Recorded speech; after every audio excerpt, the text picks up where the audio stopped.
Here on the pregame show, co-head coach Ryan Pezzetti. Last week, kind of a monumental win for coaching in Iowa. What's that mean to, you've been on the sideline for a lot of your dad's wins. What's it like to be hip and hip with him and then see this milestone? Oh, it's great. You know what? The kids were happy for him, and to have a win like that in Cedar Falls against a very quality team.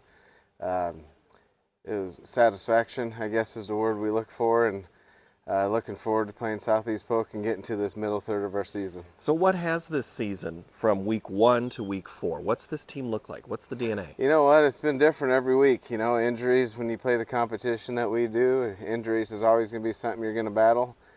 We have battled the injury bug a little bit. We'll get some kids back this week, hopefully. You know, the middle third of the season, when you start with Southeast Polk and then Des Moines East and then Dowling, I mean, it's just one at a time. And you told me earlier this week you want to see this team progress and be peaking week 8, 9 into the playoffs. Are you on that path right now? We think so. You know, it's, you know, just like I said, you know, getting healthy is part of peaking. And, you know, you don't want to, you're not going to win a state title in week 1, 2, or 3. But you want to make sure you put yourself in the position to make the playoffs and make a run when that's time. Might be less injuries if you give it away in week 1 or 2, but it's not as fun because you put in all this time. All right, let's start on the offensive side of the ball. Chase Kluver is a guy that you've been wanting to, you know, you've kind of been mixing in a little more passing as you go on. Are you still on that trajectory? Oh, for sure. You know, it's whatever the game is going to call for, and he knows that. Playing on defense, it does tie us down a little bit on what he can do running the ball every play or be part of the run game with that. So we got to make sure we take care of him, number one, as far as health goes and as far as balance with the offense. And we got some good running backs and nice receiving core to help him out. You've had some emergence of a couple of guys in the receiving core. Who do you like you've been able to call on when needed? You know, Caleb Reed's done an outstanding job. Kane Brooks at tight end's done a great job. Then the offensive backs, they're more like hybrid guys that can do a little bit of everything. They've all collectively done an outstanding job as a group.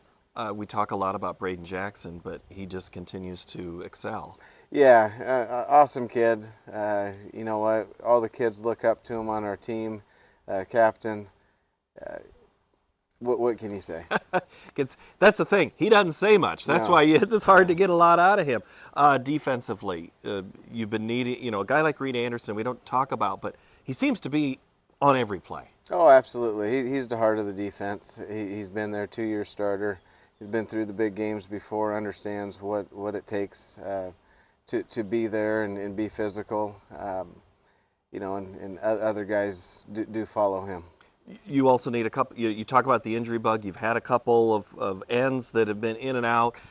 Who has stepped up in those roles that you've been able to go, okay, hey, we like that? You know, it's been a different one every week. You know, I think week 1, that was the last week they were all healthy together, and then we have a couple guys step in week 2 against Ames, and then last week we had some other guys step in against Cedar Falls. So that's always good to have depth in that position, especially because, you know, if they're getting a drive together, you want fresh bodies. Back end, we've seen a number of guys as well, but a guy like Isaac Brule, what's he do in the backside? What has he been doing? Extremely talented athlete. You know, he might not be the biggest kid on our team, but you know what? He might have the biggest heart.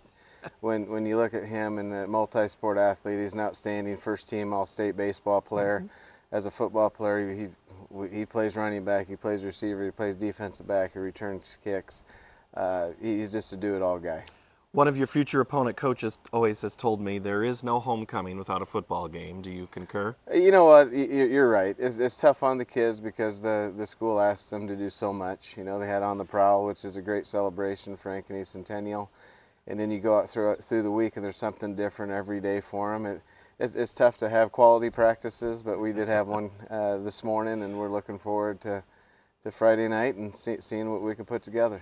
But you've been around those distractions, and it's just all about just reminding the guys, right? It is. You know, this is football. It is. Just one day at a time, one play at a time. All right. I appreciate your time. Thank you so very much. As we close here, though, I got to ask you, Southeast Polk, Again, a team that's finding your identity. I'm guessing you're hoping they don't find it this week, but what is it that stands out that you got to stop? Sam Zelenovich is a dynamite receiver. You know, Brad is his dad, the head coach there. Brad does a great job with their program and team. 3 consecutive state titles.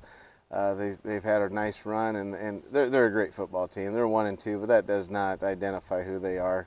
They're a playoff contender, and they'll be there in the end, and we'll get their best on Friday night. All right, it's Ryan Pezzetti, co-head coach. Back in a moment here on CISN.